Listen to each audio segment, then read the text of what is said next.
केंद्राच्या राजकीय पटावरच्या चालीनंतर आता आपण झारखंडकडे वळूयात। एका राज्यात विद्यार्थी रस्त्यावरती उतरलेत, पण त्याची धग पोहोचली आहे थेट दिल्लीच्या राजकारणात। विद्यार्थ्यांचा एल्गार हेमंत सोरेन सरकारची परीक्षा पाहणार की काँग्रेसच्या राजकारणाची अग्निपरीक्षा?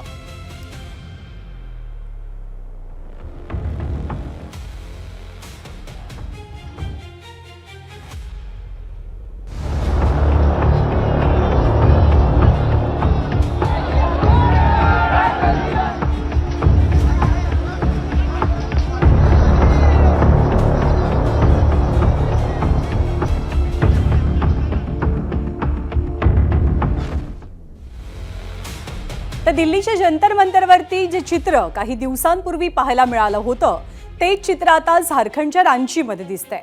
जेपीएससी आणि जेएससीसी परीक्षांमधील कथित अनियमितता, पेपर फुटी आणि पारदर्शकतेच्या मागणीसाठी 25 जुलैपासून शांततेच्या मार्गाने आंदोलन करणारे विद्यार्थी आज विधान भवनाच्या दिशेने निघाले।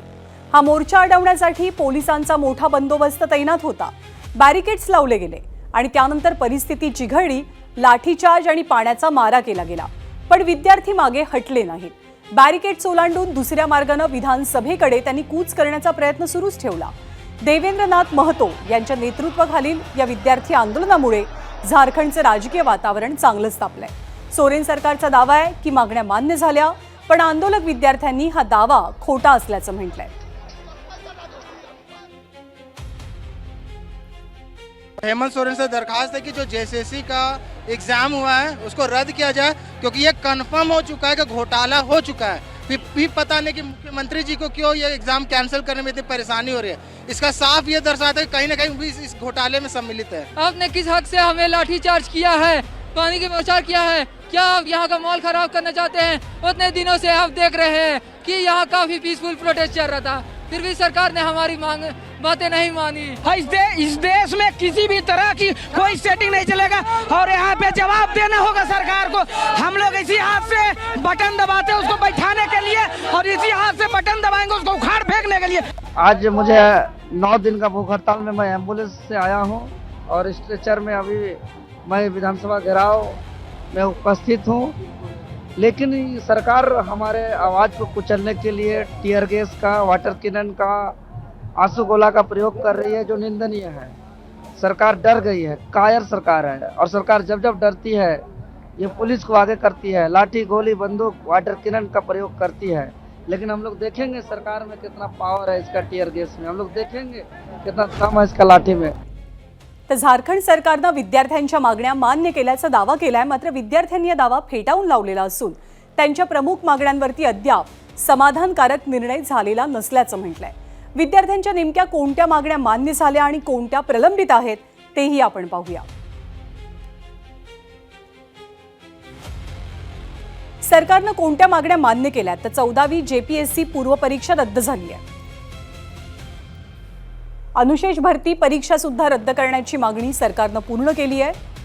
भरती प्रक्रियेत पारदर्शकतेसाठी नवीन मार्गदर्शक तत्व तयार करण्याचं आश्वासन सरकारने दिलंय। 90 दिवसात चार्जशीट दाखल करण्यासाठी फास्ट ट्रॅक कोर्टाच्या स्थापनेला मंजुरी मिळाली आहे, परंतु सीबीआय चौकशीची मुख्य मागणी आंदोलनकर्त्यांची सरकारने फेटाळून लावली। संशयाच्या भोवऱ्यातील सर्व 13 परीक्षा रद्द करण्यास सरकारने नकार दिलाय।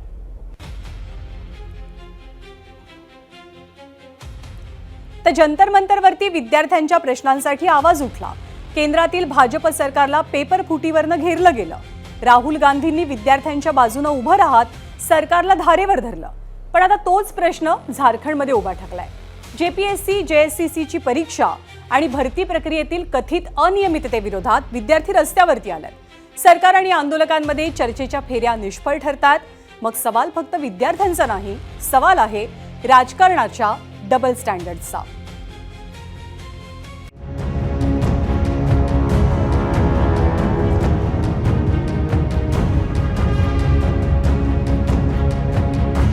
भाजप शासित केंद्र सरकारच्या देखरेखीतल्या नीट परीक्षेच्या पेपरफुटीचा मुद्दा राष्ट्रीय स्तरावर गाजला।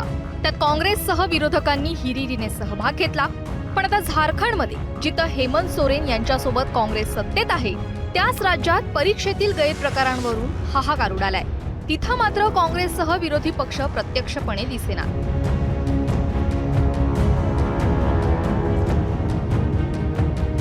नीट पेपर फुटीवरून केंद्रीय शिक्षण मंत्र्यांचा राजीनामा मागणारे राहुल गांधी आता झारखंडमधील विद्यार्थ्यांच्या प्रश्नी बॅकफुटवर का आहेत? झारखंडमध्ये सत्तेत असलेल्या JMM काँग्रेस आघाडीसमोर विद्यार्थ्यांचा रोष उभा राहिल्यावर राहुल गांधींची भूमिका आक्रमक असणार का, हा सवाल राजकीय चर्चेच्या केंद्रस्थानी आहे. भाजप आधीच या मुद्द्यावर मैदानात उतरलंय आणि केंद्र सरकार विरोधात विद्यार्थ्यांचा आवाज उठवणारे काँग्रेस नेते झारखंडमध्ये गप्प असल्याचा आरोप करतायत. राहुल गांधी को झारखंड रांची के छात्रों की गूंज सुनाई नहीं पड़ रही है. बताइए, जो जाके दहाड़ते और चिंगाड़ते थे कोटा से लेके और प्रयागराज तक, वो रांची पे मिमियाते हुए भी नजर नहीं आ रहे हैं. यह दर्शाता है कि उनका उद्देश्य छात्र हितों की बात करना नहीं, अपने राजनैतिक स्वार्थों की पूर्ति करना है. झारखंडमधील विद्यार्थी आंदोलन आता केवळ परीक्षा आणि भरतीचं राहिलेलं नाही. हे हेमंत सोरेन सरकारच्या गव्हर्नन्स मॉडेलची परीक्षा बनत आहे. या विद्यार्थी आंदोलनाची राजकीय किंमत हेमंत सोरेन सरकारला मोजावी लागू शकते. जिस तरीके का समर्थन जंतर मंतर पे था वो एक देशव्यापी आंदोलन हो गया था. झारखंड का आंदोलन फिलहाल जो है वो रांची तक ही सीमित है. तो मुझे लगता है कि हो सकता है कि उसकी जो ग्रेविटी है वो भी उसका एक बड़ा सवाल रहा हो, लेकिन ये नहीं कह सकते कि वो जंतर मंतर गए थे और रांची नहीं गए. विद्यार्थी आंदोलन म्हटलं तर कॉक्रोच जनता पार्टीचं नाव नाही आलं तर नवलच. पेपर फुटीवरून देशभर आंदोलन उभं करणाऱ्या CJPने शिक्षण आणि बेरोजगारीच्या प्रश्नांना प्राधान्य दिलं. पण झारखंडच्या विद्यार्थ्यांचा प्रश्न आला तेव्हा मात्र CJPचे नेते व्हर्च्युअली पाठिंबा देताना दिसले. ग्राउंडवर मात्र कुणीही दिसलं नाही. भाजप विरोधात आंदोलन करणारी कॉक्रोच जनता पार्टी विरोधकांच्या सरकार विरोधात मौन का बाळगून आहे, असाही सवाल विचारला जातोय. विद्यार्थी आंदोलनाला आता राजकीय रंग चढू लागलाय. झारखंडच्या रस्त्यावरती विद्यार्थी आंदोलन करताय आणि दिल्लीच्या राजकारणात त्याचे पडसाद उमटायला सुरुवात झालीय. त्यामुळे विद्यार्थ्यांवर लाठ्या चालवून स्वतःच्याच पायावर धोंडा मारून घेणारे हेमंत सोरेन विद्यार्थ्यांशी संवाद वाढवून विश्वास परत मिळवणार? राहुल गांधी झारखंडमध्ये जाणार का, की विरोधक या आंदोलनाला राज्य सरकार विरोधातील मोठ्या राजकीय मोहिमेत बदलतात, हे पाहणं महत्त्वाचं ठरणार आहे. ब्युरो रिपोर्ट, ABP माझा.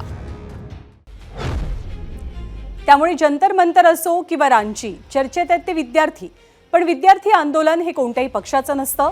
विद्यार्थ्यांच्या भविष्याचा प्रश्न हा सत्ताधारी असो किंवा विरोधक, सर्वांसाठी सारखाच असायला हवा. मग पेपरफुटी भाजप सरकारमध्ये हो की काँग्रेस सरकारमध्ये, जबाबदारी ही प्रत्येकाची आहे. आणि महत्त्वाची बाब म्हणजे आंदोलनकर्ते सुद्धा कुठल्याही पक्षाची वोट बँक नसावी.